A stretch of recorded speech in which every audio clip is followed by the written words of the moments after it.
नमस्ते बिहार देख रहे हैं आप। मेरा नाम है काजल तिवारी। बिहार में राज्यसभा चुनाव को लेकर सियासी पारा हाई है। एनडीए ने अपने पत्ते खोल दिए हैं और अब पूरा फोकस संख्या बल और वोटों के गणित पर आ चुका है।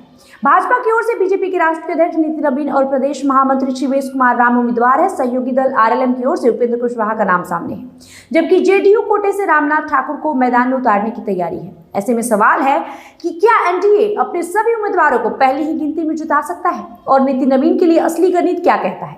बिहार विधानसभा में कुल 243 विधायक है। राज्यसभा चुनाव में जीत सिंगल ट्रांसफरेबल वोट प्रणाली के तहत तय होती है। इसका फॉर्मूला है कोटा बराबर कुल वैध वोट डिवाइड सीट 1+1।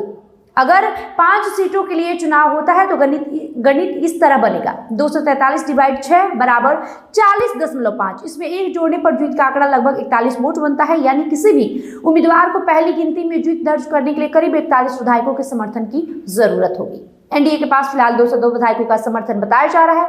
इसमें बीजेपी, जेडीयू और सहयोगी दल लोजपा रामविलास आरएलएम हम के विधायक शामिल हैं। अगर 202 विधायकों के वोट को 5 उम्मीदवारों में बराबर बांटा जाए तो 202/5 बराबर 40.4 वोट प्रति उम्मीदवार। ये आंकड़ा जीत के लिए जरूरी 41 वोट से थोड़ा कम है, लेकिन यहाँ तकनीकी पहलू महत्वपूर्ण है। वास्तविक मतदान में प्राथमिकता क्रम के आधार पर वोट ट्रांसफर होते हैं। यदि वोटों का वितरण राजनीतिक ढंग से किया जाए तो एनडीए अपने कम से कम 4 उम्मीदवारों को पहली ही गिनती में जिता सकता है।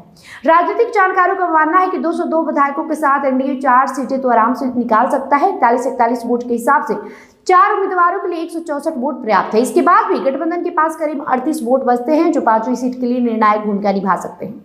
अगर एनडीए अपने वोटों को रणनीतिक तरीके से बांटता है और विपक्ष बिखरा रहता है तो 5वीं सीट भी जीतना संभव हो सकता है। हालांकि यह पूरी तरह इस बात पर निर्भर करेगा कि विपक्ष कितनी मजबूती से अपने वोटों को एकजुट रख पाता है और कहीं क्रॉस वोटिंग की स्थिति तो नहीं बनती।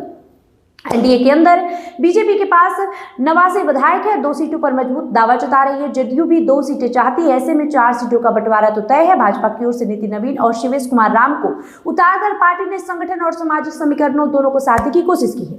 जदयू की ओर से रामनाथ ठाकुर का नाम लगभग तय है। 5वीं सीट पर सहयोगी दलों की नजर है, खासकर उपेंद्र कुशवाहा की दावेदारी चर्चा में है। नितिन नवीन 5 बार विधायक रह चुके हैं और संगठन में उनकी मजबूत पकड़ मानी जाती है। पार्टी नेतृत्व का उन पर भरोसा साफ दिखता है। भाजपा के 89 विधायकों का समर्थन और एनडीए के सहयोगी दलों की ताकत उन्हें सुरक्षित स्थिति में रखती है। अगर वोटों का वितरण संतुलित तरीके से होता है तो नितिन नवीन को पहली गिनती में ही जीत मिल सकती है। उनका राज्यसभा पहुंचना लगभग तय माना जा रहा है, जब तक कोई अप्रत्याशित राजनीतिक घटना न हो।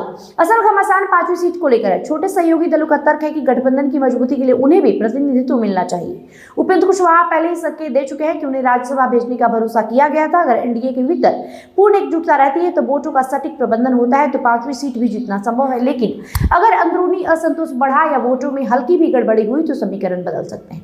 राज्यसभा चुनाव में अक्सर क्रॉस वोटिंग चर्चा का विषय बनती है। हालांकि एनडीए के पास पर्याप्त संख्या बल है, फिर भी हर विधायक का वोट अहम होगा। 1-2 वोट इधर उधर होने से 5वीं सीट का गणित प्रभावित हो सकता है। साफ है कि 202 विधायकों के साथ एनडीए बेहद मजबूत स्थिति में है। 4 सीटें लगभग पक्की मानी जा रही है।